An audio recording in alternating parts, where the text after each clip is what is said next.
I am back in my classroom after Memorial Day weekend. Yesterday, Monday, was Memorial Day, so we were off school, which means this is a 4-day week, but that also means we still have 3 weeks of school until summer vacation. Now, I know some of you are either already on summer vacation or very close to being on summer vacation, and if that is you, please sleep in an extra hour for me and go to the beach, read a book, do fun things, enjoy yourselves, because some of us are still stuck in the land of grading papers, making copies, and picking up like 20 pencils off the floor every single day. For those of you who are still in the classroom like I am and are still teaching, I know you're tired, okay? I feel you. I am very ready for summer vacation. As much as I love my kiddos, as much as I love my job, I just need a break. So my best piece of advice that I can give you is to keep planning activities that you are excited to teach. Because if you are not excited to teach a lesson, your students are not going to be excited to learn it. So I wanted to start off by showing you all what I am doing for science this week. In science, we have been discussing renewable and non-renewable energy sources. So to cap off our unit, my students are going to complete a little STEM project.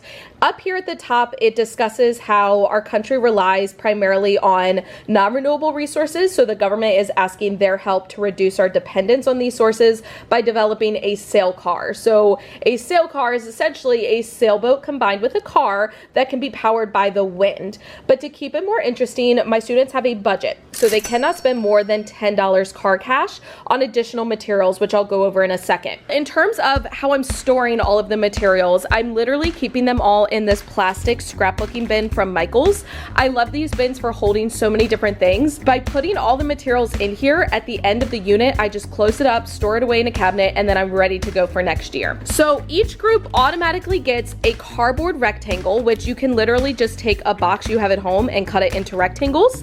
They also get 2 coffee stirrers, which are these black pieces here, to use as axles. Coffee stirrers are so cheap, so it's a great option. And then they also get 4 wheels. Now, I bought this pack of wheels, I think there's 100 of them total, off of Amazon. It was about $20. Originally, I was gonna use like Lifesaver mints as the wheels, but I was worried that they would break, so I decided I'd go ahead and invest in these plastic wheels. That way I can use them again year after year, and they fit perfectly on the coffee stirrers as the axles. Now, the tape is not provided. My students do have to buy the tape, and this is not given to them assembled. They have to assemble it. But I do show them this as an example. So basically, they can tape the axles on the bottom, put the wheels on it, flip it over, and they're ready to go. And I did tell them to put a little piece of tape at the end to help hold the wheels on. Any additional materials they have to spend their car cash on. So on this recording sheet, I have listed out all the materials. So they can buy an extra wheel or a replacement wheel if they happen to lose theirs. They can buy tinfoil, tissue paper, copy paper, masking tape, scotch tape, small plastic bags, large plastic bags, rubber bands, pipe cleaners, straws, popsicle sticks, small and large, and I have the prices listed out. So what my students do the first day is they come up with a design of their car. So on the back of the recording sheet, they have to draw a model of their car and they have to label the different parts, and then they have to create a purchase order. So I'm making this very business-like.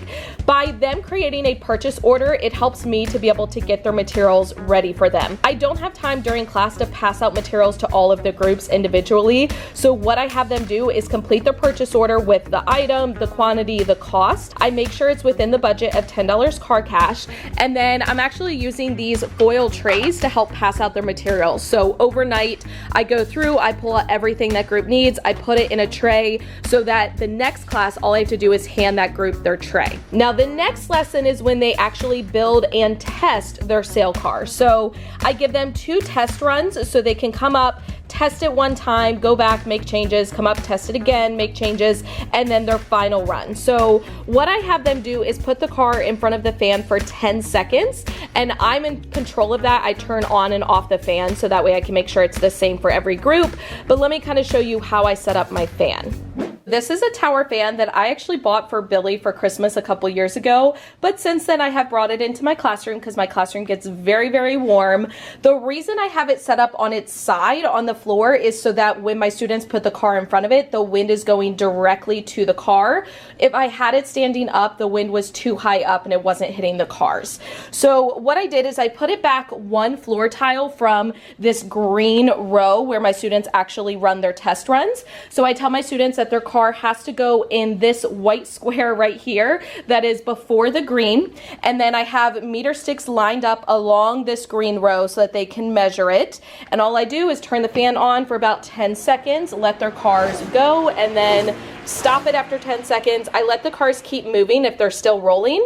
And once they come to a stop, my students measure the distance in centimeters. This is one of those lessons that is kind of a pain to get ready because you have to get all the materials, which is why I store them all in a container together so it's easier next year.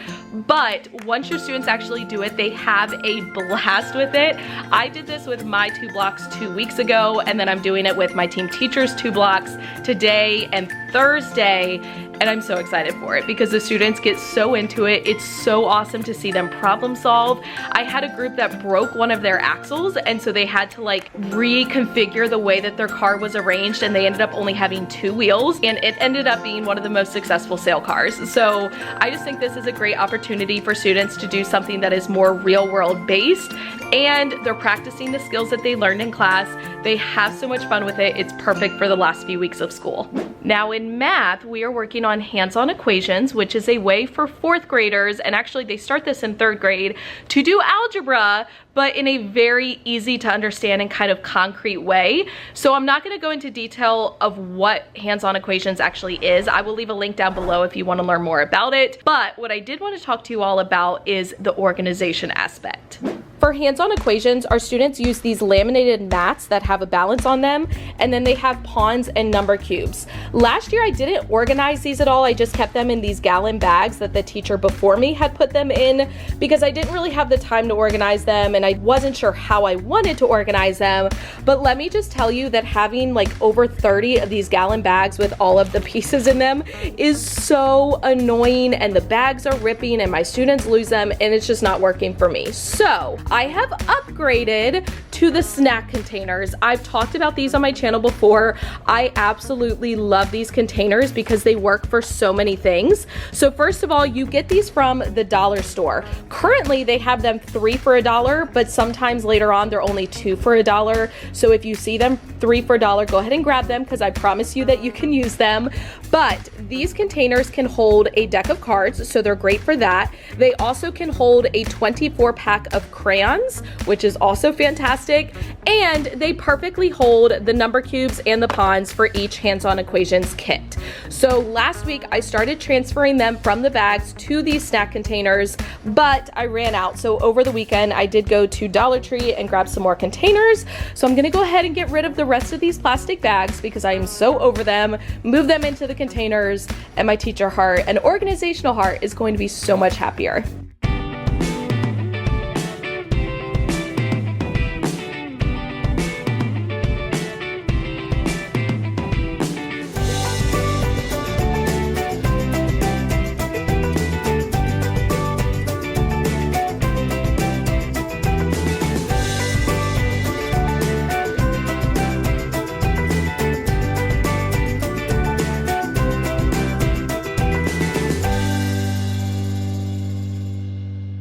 So the highlight of my day, we had a local mortgage company provide lunch today for all the teachers. So I have myself a pulled pork sandwich, some coleslaw, and some potato salad. And trust me, I needed this today. It is now after school. In fact, it's like 6:10. And if I'm being completely honest, I have not been the most productive person in the world after school, but that's okay. It happens to the best of us. Immediately after school, I actually kept one of my students with me and I tutored her. And then when her mom came to pick her up, she brought me coffee, which was not only needed because I've had no coffee today, but it was appreciated. So that was nice. And honestly, since then, I have just been chit-chatting with some of my team teachers.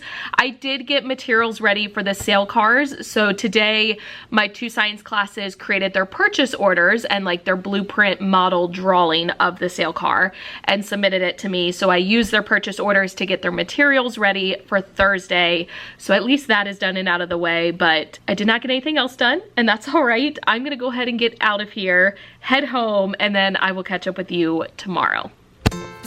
It is already Wednesday, and that is one thing I love about having Mondays off. The week typically flies by. However, today is one of those days where our schedule is off. This afternoon we have a strings and dance concert. So we have students in 3rd, 4th, and 5th grade that play stringed instruments, so they will be performing along with our dance team. As a result, we are having hour blocks this morning. So we'll have block 1 for an hour, block 2 for an hour, go to lunch, come back to homeroom. We're gonna sneak out to recess a little bit early so that we can come back in, kind of cool off, get a drink of water because it's supposed to be 90 degrees today, and then go down to the strings and dance concert, and that should basically take us through the end of the day.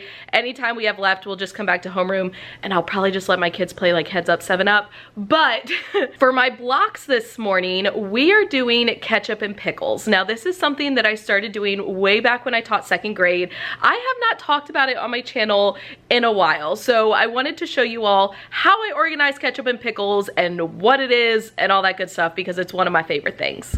So when I do Ketchup and Pickles, I typically display this slide on the board. Now this is a fake slide because I'm not going to display the real information, but Ketchup and Pickles is a really fun way to motivate your students to complete unfinished work. So students who have unfinished work are on the catch-up side because they need to catch up on their work. See what I did there? I typically have a list of assignments followed by the names of students that need to complete that assignment. Once students have completed their catch-up work, they become a pickle and they get to pick an activity from the list. I try to keep it to activities that my students can do independently and they can do relatively quietly. Now, if you are interested in these slides, I do have these available in my TPT store for free. This is a really old product of mine, so I gave it a little revamp and made it look a little bit better and updated it on TPT. So even if you had previously downloaded it, you can go download it again. I will link it for you in the description box. It includes PowerPoints and Google Slides, so you can choose which format you would prefer. I have been doing Ketchup and Pickles about once a week. Since we're doing hands-on equations, it's pretty easy for my students to get behind and have makeup work. This may be something you could do on Fridays, or you could just do it once a month to get students caught up on work, or even once a marking period, whatever works for you and your schedule. But I guarantee you, your students are so much more motivated to get their work done if they know they can become a pickle and do a fun activity. Another thing that tends to start declining around the end of the school year is student behavior, because let's be honest, we're all just kind of done at this point. Teachers are done, students are done, we're all tired, we're all burnt out, we need a break. So I'm gonna show you the classroom management strategy that I've been using for the past 2 weeks. It's been working really, really well for my students, so let me show you what I've been doing. I have been doing what's called the Puzzle Wars. I did get this off of TPT, so I will link it for you. It is editable, so you can customize it to fit your needs. Each one of my classes, homeroom, block 1 and block 2, they have a puzzle board that they are trying to fill with puzzle pieces. So they can earn puzzle pieces for working quietly, lining up quietly, listening to the teacher, and then leaving their area clean. And then each one of my classes got to pick a reward. Now, for the puzzle pieces, they're all just Velcroed on, and so I have these photo cases down here that are holding the different pieces. My block 1 and block 2 have already filled their puzzle board once, and they're working on filling it a second time, and they were able to pick a new reward. So block 1 had picked an ice cream party for their first reward, so they're redeeming that today, and I'll show you what I'm doing for that in a second. My block 2's reward was a class lunch bunch, which we're gonna do today as well. I've really been liking this. It's worked very, very well to motivate my students. I like that I can target specific things that I wanna see, and it's just worked awesome for a whole group classroom management strategy for the end of the year. So this is how I do my ice cream parties. I keep it super simple. The best way that I have found is to give students ice cream sandwiches. It's so much easier than trying to scoop out ice cream into a bowl. You just plop the ice cream sandwich into a bowl, give them a spoon, and then they get to pick their toppings. Now, I do have a couple of students that are lactose intolerant and cannot have ice cream, so I give them ice pops or popsicles. And then for the toppings that my students can choose from, I keep it super simple because I think sometimes we go overboard, or a lot of times we go overboard. So they can have whipped topping, chocolate syrup, caramel syrup, sprinkles, and then cherries. They can have all of it if they want. They can pick and choose, or they can just have the ice cream sandwich. Totally up to them, but this makes it super, super easy, not only to pass out to 30 students without it melting, but also to clean up. It is after school, but it's earlier than it was yesterday. It's only 4:25. I'm already done everything I need to do, which is a phenomenal feeling. The day was good considering the schedule was off and it was super hot outside for recess, so the kids were really sweaty and a little bit smelly, if you want my honest opinion, when we came in, myself included. And considering I sugared up my block 1 with the ice cream sandwiches, I think it was a good day. We got a lot of completed work from Ketchup and Pickles time, which was awesome. That's all in the grade book. I'm almost all done with graded assignments for the year. Hallelujah. So I'm feeling pretty good right now. I'm gonna run out of here. I'm gonna go to the gym, go home, work on some grad school assignments tonight, and I will catch up with you tomorrow. It is now Thursday. Today is a normal scheduled day, nothing too crazy going on. For hands-on equations, we're just doing the next lesson, and then for science, we are building our sail cars. I already have the block 1's materials all ready to go. I will have to spend my lunchtime preparing things for block 2 because I don't have enough containers to do them both at the same time, but I will definitely show you what my students end up creating with those. Here are the final versions of the sail cars. As you can see, a lot of different designs.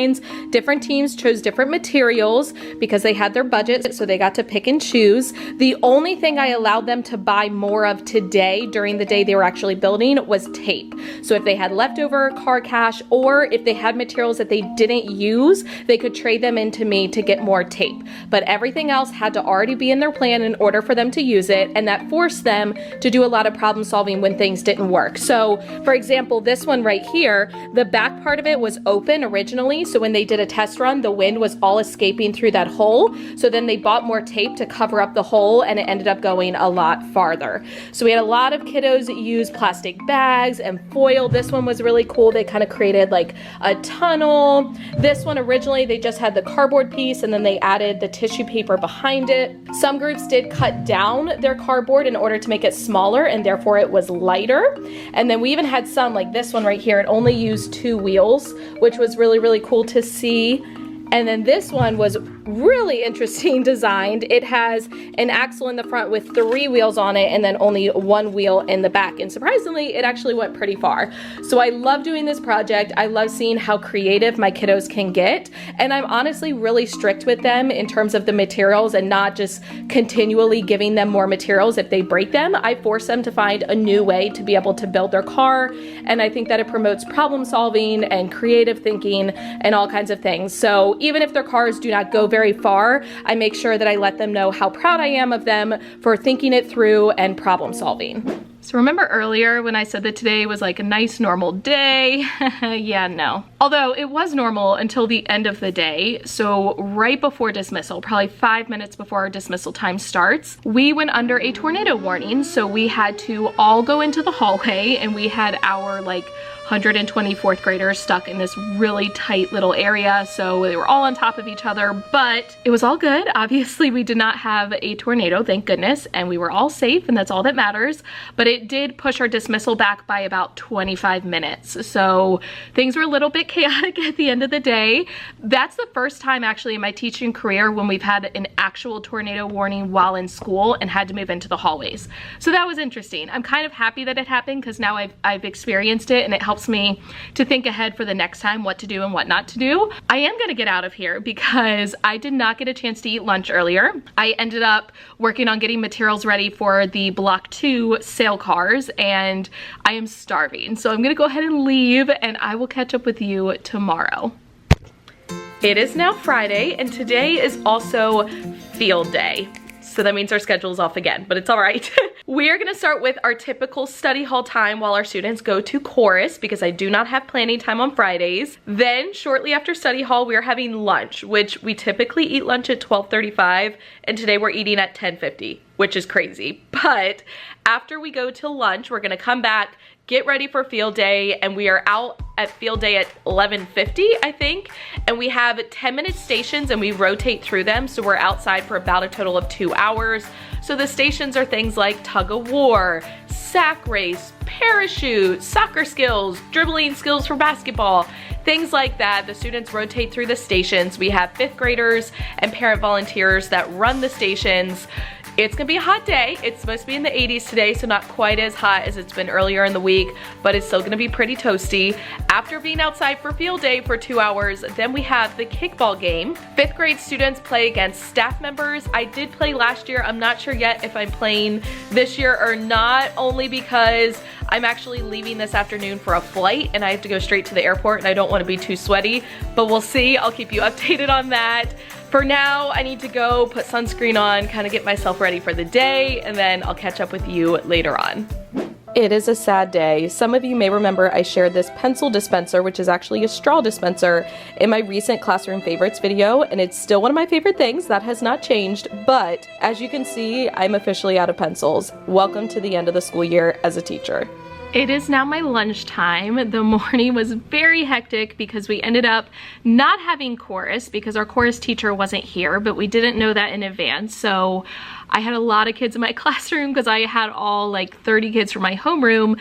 Plus I was pulling kids to get makeup work done. So I probably had like 37 kids in my classroom, which was a little bit chaotic. However, it's all good, you know, we made it. I did want to share with you all some news for some changes, and I did not strategically save this for the end of the video. It's more so like I just found out type of thing, so I'm just now telling you. Next year, I am going to be teaching reading in addition to, I'm thinking I'm still going to be teaching math, but I know I will definitely have a reading class in the morning. I just don't know in the afternoon if I'm going to teach math or science and social studies, but I'm pretty sure it's math. So I'll let you know once I figure that out for sure. But next year is gonna be filled with a lot of changes. We're going from 4 teachers to 5. We're no longer gonna have our TA. I'm gonna be teaching a new subject. And I'm not gonna lie, I'm nervous about it because I did teach reading when I taught 2nd grade, but that's very different in comparison to 4th grade. Plus the reading instruction in this county is very different than how I used to do it. So it's gonna be a big adjustment year for me. I also have a little bit more news. I am going to be our team lead next year, which I'm very excited about. I feel very honored, I guess I'll just put it that way, because I haven't been at the school a super long time. So I feel good that my administration chose me for that role. And what is most important to me is just that I do a good job. I want to make sure our team is united and all together. So do a lot of brainstorming over the summer of things that I want to do. So overall, I feel good. I'm nervous to teach reading and have all these changes, but I'm excited. And that is one of the things that keeps teaching interesting, is always having changes and new things. So all that being said, even though we have technically not gone outside yet for field day, I am gonna go ahead and end this vlog because I'm not gonna have any more breaks the rest of the day. This is my only break right now at lunchtime. And then directly after school, I have to leave. I'm literally taking my car keys out with me to bus duty. I am leaving because I have to go catch a flight tonight. I'm flying out for a adventure. I can't really tell you about it, but I'm also excited for that. So if you enjoyed this video and if you're excited for the changes coming next year, please give it a thumbs up. Also, if you have not already, go ahead and subscribe to my channel, hit the notification bell so you do not miss any future videos. As always, thank you for watching. I love you all so much. Don't forget to put your positive pants on, like me right now, finding out that I'm teaching a new subject area next year, and I will catch you in the next one. Thank you so much for watching all the way to the end of this video and for supporting my YouTube channel. If you want to check out any of my older videos, you can use the 2 links right down here. If you want to subscribe to my channel so you don't miss any future videos, you can use the link right up here. The links to all of my social media sites, my Teachers Pay Teacher store, my merchandise store, and my Amazon store are in the description box, and I'll catch you guys in the next one.